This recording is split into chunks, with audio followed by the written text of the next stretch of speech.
talking about Westmoreland to be exact. That parish that is prone to be PNP. And I think because of the mentality of the people, they have it to say that Jamaica is a PNP country. For so many years, they are the one running, or they are the one who the MPs and the prime minister, the water minister, all of those ministers in Westmoreland, right?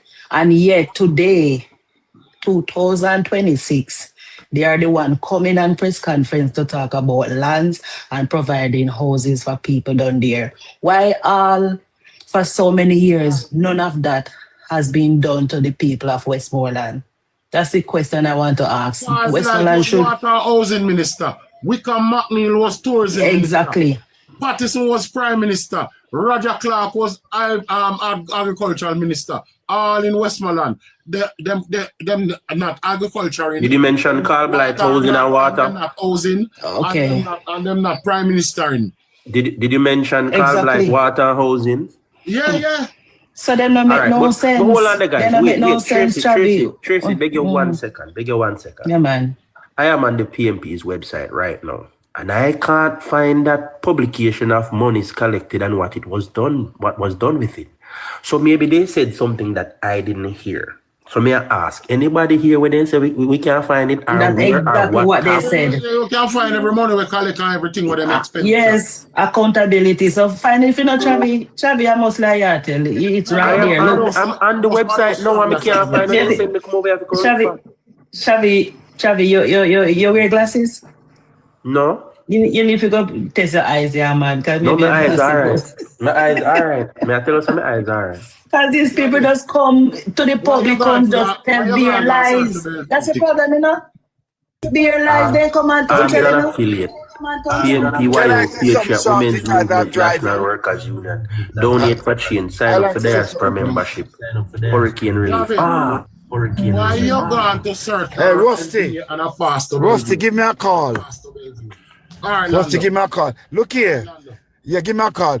What I want to know, Mark Golden is building house in the Bahamas. Tell him to build them in Westmoreland and give it to the PNP. I got a note now, all right? You remember, tell them, Mark Golden building a lot of house in the Bahamas. Start build some in Westmoreland and give it to the PNP. And tell Mark Golden they did not answer the questions. No question they answer right. Okay, I'm listening. You can easily sign up for that. I'm listening. I got a note. All right, guys, hold on there. Me find something else now. Hold on. Punkus, you hear me?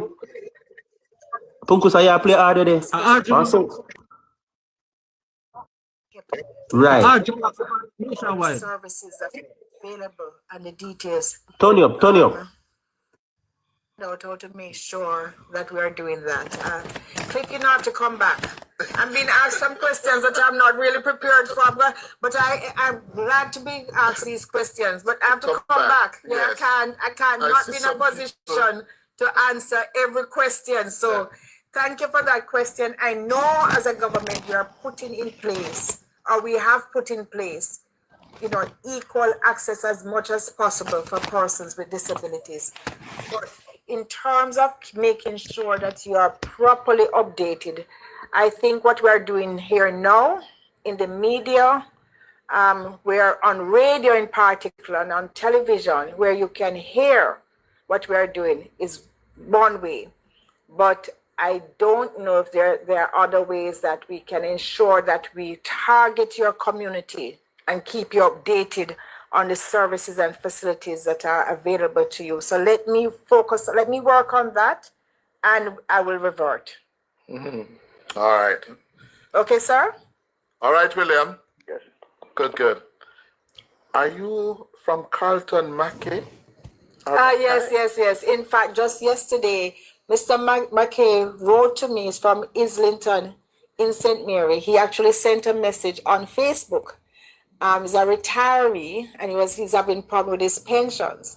He wrote to me about 2 weeks ago and I saw it on the weekends. I actually called him. I hope he's hearing that I called him. Well, he's in the chat. And we spoke. Yes. And I sent it to the Minister of Labour, and I followed up with him yesterday, and he told me he will definitely get back to Mr. McKay this week. Just followed up again yesterday, Mr. McKay. So, you know, once you reach out to me, I'm like a dog with a bone. I won't leave it alone. You will get a response. Minister has committed to me that you'll get a response to ensure that the Ministry of Labour, the office in Port Maria, will be in touch with you. All right. All right. Here's another one. The NIDS, High Cliff, asked the minister to share the site to apply for NIDS online. I live overseas. A lot of our YouTubers. Yes. So that part, they'll have to just hold, give me another few days. We have to engage with the Ministry of Foreign Affairs to see how we can facilitate having persons go into the embassies and consulates abroad, because there's a component of the NIDS application that requires in-person facilitation, because we have to get your biometric data. Yeah. So you have to take the picture in person. All right. Oshoy, is there another person online for Minister Williams? Kevin? No? Ashoy Powell, Minister, ask her about our post office in Bombay. When will we get it back? So the post office. Where's Bombay? As Bombay is in northeast Manchester. Okay. There's a community called Allison, and I think just below, just south of Allison, there's a district called Bombay. If that's the Bombay that he's speaking of, clearly I'm more familiar with northeast Manchester now. And we are doing an entire review of the post offices and postal agencies. Many got damaged, and it's about a $600 million bill to do the refurbishing. We're actually putting some of that on the NARA so that we can speed up the reconstruction of post offices. I don't have Bombay on the immediate list, but thank you for bringing it to my attention. I will look at how we can do that. I know we are doing a major refurbishing at Cristiano Post Office and many more throughout the constituency, but I'll get back to what is happening at Bombay. All right. And Colleyville? Colleyville, for sure, that one is slated to be reopened. I've met with the postmaster about it. It will need, though, it's in a very bad condition. It cannot just be refurbished. We are going to have to knock it down. And anywhere that we're knocking down, I'm now looking at how can we get multiple purpose out of these buildings? How can we build it back more fit for purpose to serve the community more, put more government services in that location?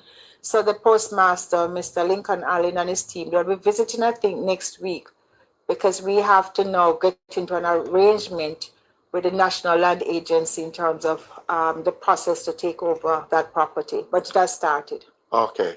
And we have on the line for Minister Marks. Richard, good morning. Hello, Mr. Hughes. Good morning. Good morning. The minister is hearing you. Go ahead. Good morning, Mrs. Mark. Good morning. The officer, the ID system with the fitness and insurance. I could understand that it worked good, but I was wondering if all the officers out there, they're up to date with the system, because just before the hurricane, I was rushing to get something done and the officer stopped me. But at the time, I have my license, I didn't bring my license with me. What is my wallet? I leave it home. So I was saying to him that you can just read my license plate and then you would have seen my name, because you have my information. I speak my name to him, and I say you don't have to really just go on your system and check. So I wonder if all the officers out there up to date with the system, with the new system, you know? Because as soon as they read your license plate, everything appear on their phone, what they have, what they bring with them. So I wonder if every officer here is up to date with the new system. So we implemented this new system last year, June. We are not a year yet. We believe that it has been successfully launched and that it's working. But it's these sort of feedback that will allow us to double check and make sure that it is working. So we are going to have to communicate with Ministry of National Security and find out if there are any issues in terms of accessibility by all police officers in terms to be able to, run license plates and see the information.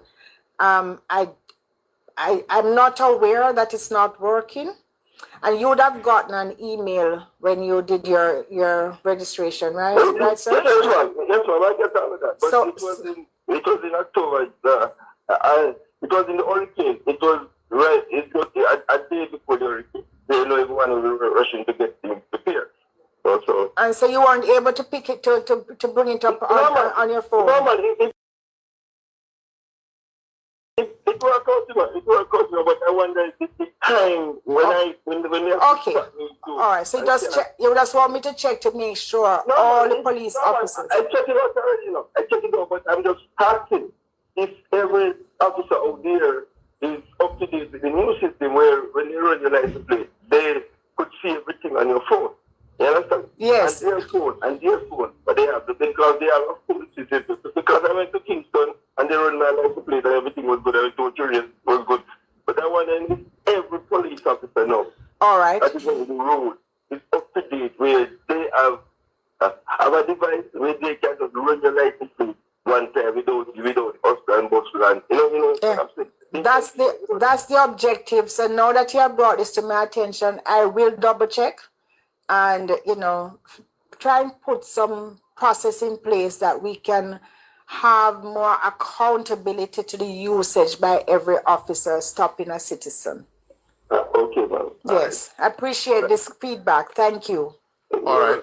We're over time. Let me end. How is the constituency? How are you adapting to life as a member of parliament? I have to come back. That's another story. That's Yes. that's another hour. Yes. It's actually it's a big learning experience, and I believe it's actually a very good thing if you're going to be in the parliament, whether in the Senate or in government. It's actually a good thing to have a very good connection on the ground, to know the everyday realities of people. Because sometimes it's very easy for you to be in a bubble. Mm-hmm.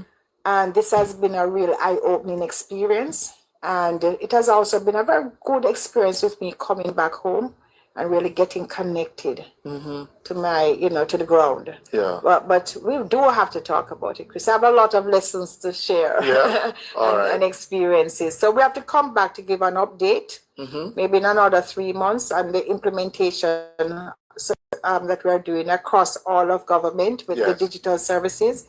And then whenever you can fit me in to talk about the constituency. All right. And electoral political representation, I should say. Member of Parliament for North East Manchester, the Minister of Efficiency, Innovation and Digital Transformation, Ambassador Audrey Marks. Thanks for being our guest today on OPM on Air. Thank you so much for having me. This has been a very good experience. Yes. And I'm very encouraged with the interaction and responses that we're getting from the public. Very well. Appreciate it. Thank you. Thanks for coming. Good.